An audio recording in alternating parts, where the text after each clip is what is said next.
according to his purpose. But then he goes on in verse 29, it says, for whom he foreknew, them he also did predestinate. Yeah. Now, knowledge is one thing, because knowledge is to have information prior to. That's why he said to Jeremiah, I knew thee. Yes. Even before you was formed in your mama's womb. See, I need you to understand that I get it that you may have made your debut to the planet Earth. For some of us, it may have been as early as the early 1900s. For others, we may have just made our debut to the planet called Earth, and we believe that that's when our life really started. But I need you to know something. That God had a relationship with you before your mama met your daddy. See, that will preach all by itself if you're right. Because a lot of us believe that because the hand we were dealt in life, that we came with a disadvantage when we came to the earth. Come on. But see, God orchestrated certain things to happen because he had something special for you. Lean on somebody and say he had something special for you. Yes, something special. So in that, Paul goes on to say, whom he foreknew, he also did predestinate. Well, foreknowledge means to know beforehand. But God said, I don't want you to think I'm just going to leave it at the fact that I know beforehand. Mm-hmm. He said predestined means to determine beforehand.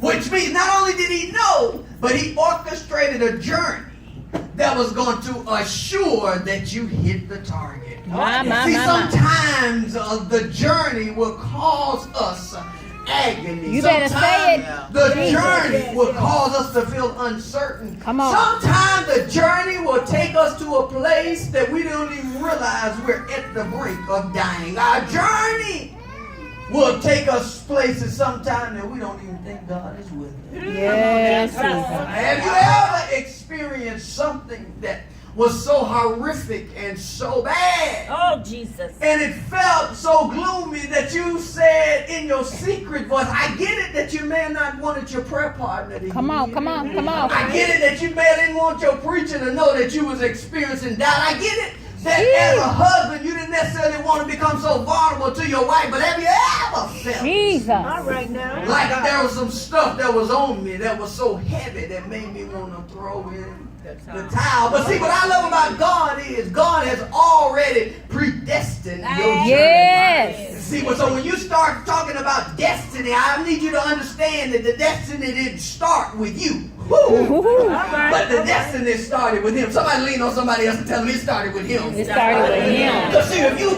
think that it started with you, then you'll also think it's up to you to make sure that it comes to pass.